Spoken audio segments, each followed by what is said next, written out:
Hello everybody, welcome to another episode of Class Clown series. If you like original short stories, then this is the perfect video for you. We have a short story that has been written by our wonderful teacher, Sarah.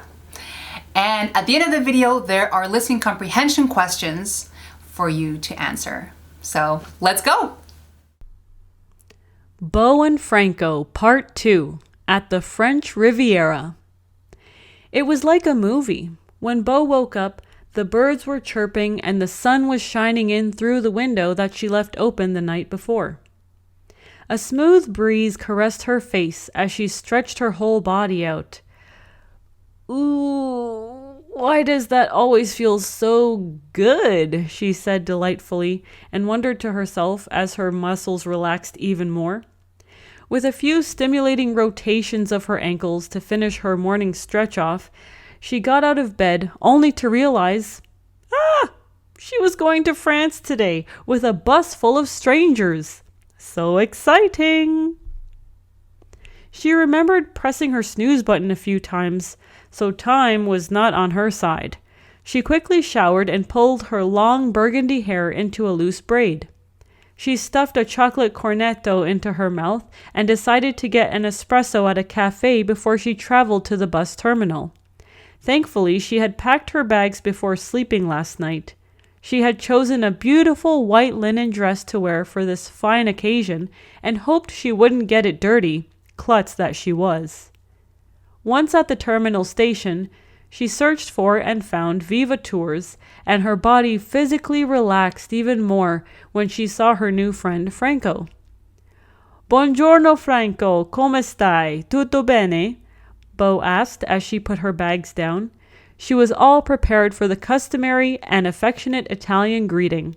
As expected, Franco smiled and gave her a warm hug with accompanying kisses on the cheek. "Ciao bella, si, all is well. For a moment I thought you were going to be late for the bus departure." "Oh, I am a late riser. Sorry about that. I will put my bags on the bus. See you later." Beau smiled and picked up her bags. Franco insisted that he help her, but she politely declined. There were people from quite a few backgrounds there. She spotted a few Canadian travelers, some from America, and a sprinkle of Japanese couples. Of course, there were other Italian tourists, and one of them was headed right in her direction. "Ciao, my name is Sabrina. Piacere," she said sweetly to Beau. "Oh, hello, and nice to meet you too," Beau responded timidly. "I just wanted to say that you have a lot of Canadian stickers on your bag, and it reminds me of my time in Canada, actually." Sabrina looked happy and nostalgic as she said it. "When did you visit there?" Sabrina asked. "I actually live there. I'm from China, but I moved to North America about 5 years ago." "Wow, grande! I am so jealous of you. I would like to go back there to study. I'm working on it now, but it will not happen until next year." Sabrina's eyes seemed to light up when she spoke about Canada. "I have to go back to my husband, but maybe later on the bus we can speak?" "Sure, Sabrina. It was nice to meet you. You can come and find me on the bus when you're ready. No problem," Beau replied. She looked a little off to the right and saw that Sabrina's husband was indeed waiting for her to come back. Beau boarded the bus with her bags and settled into her seat. She saw that Franco was talking to the passengers and helping them to get settled in and ready to go. "Oh my goodness, this is going to be exciting for sure. The French Riviera." She knew people who went to France usually went to Paris, but she purposely chose not to make that her destination. She liked going down the road less traveled. She ticked off all the places they would visit: Nice, Cannes, Monte Carlo, and Saint-Tropez. She didn't know what to expect, but regardless, it was bound to be beautiful. 2 hours passed after the bus departed, and Beau opened her eyes after a very relaxing nap. Palm trees, Mediterranean-style buildings, and green open spaces drifted by slowly as the bus made its way north. She looked around the bus and saw that other people, like her, were taking peaceful naps while it was still morning. Sabrina seemed to be working away on her laptop, and her husband had his head propped up on her shoulder, sound asleep. What a simple yet wonderful image, Bo thought to herself.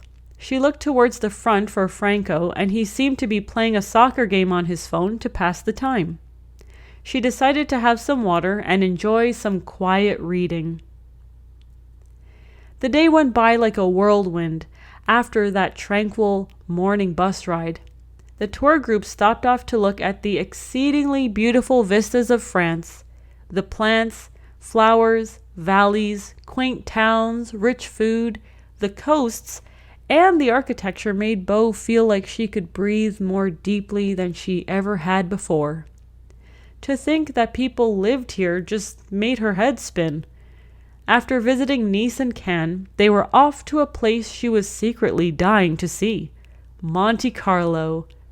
Bo had always loved the aesthetic and innate power of cars, and what better place to see the best of the best than in Monte Carlo? Franco had spent a lot of time tending to the tourists on the bus for the day, and when he had a moment of free time, he decided to check in on Bo, who seemed to be really absorbing the richness and beauty of the experience.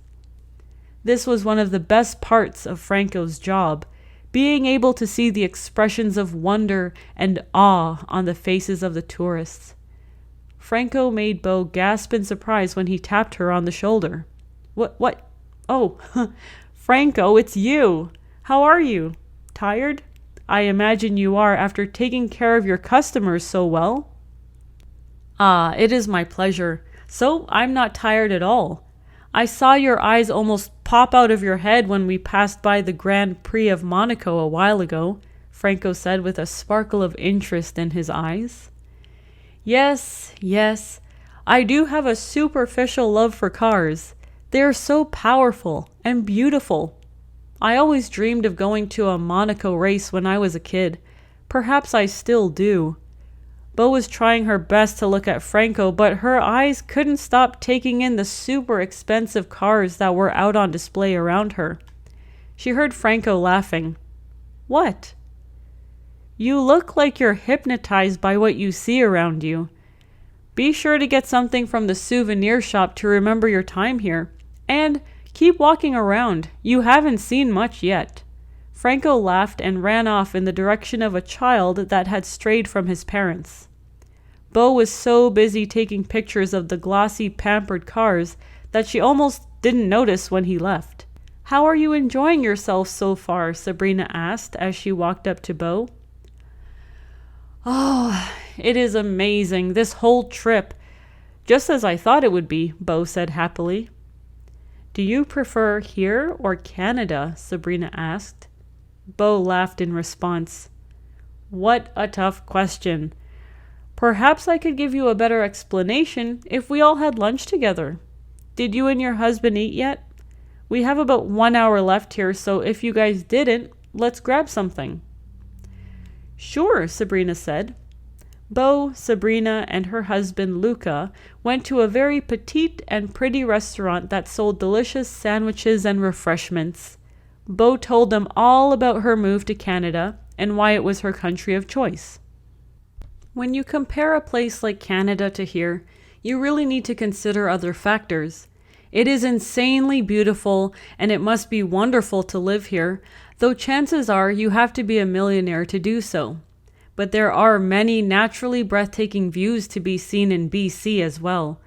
I haven't had the chance to visit other provinces in Canada, but there is no doubt that beautiful places are plentiful there. Of course, I also consider the opportunities available in Canada and the friendliness of Canadian people.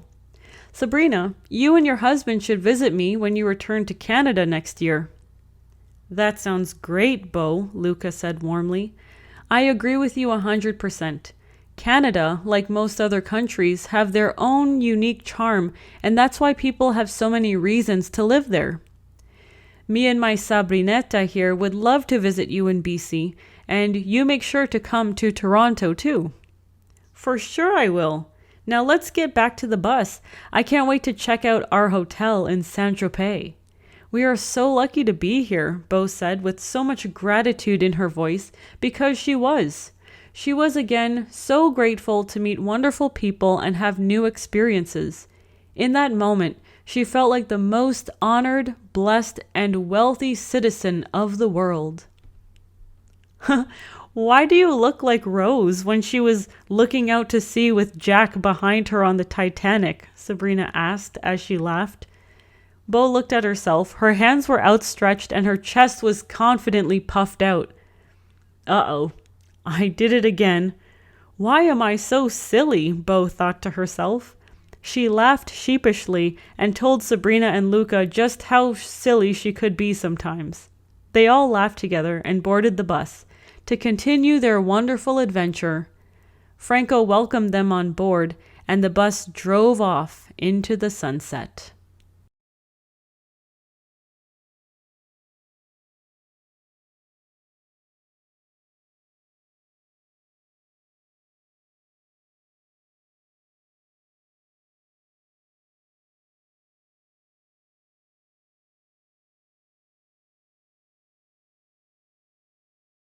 Great job, guys. You finished this video. If you want to see more videos like this, click here.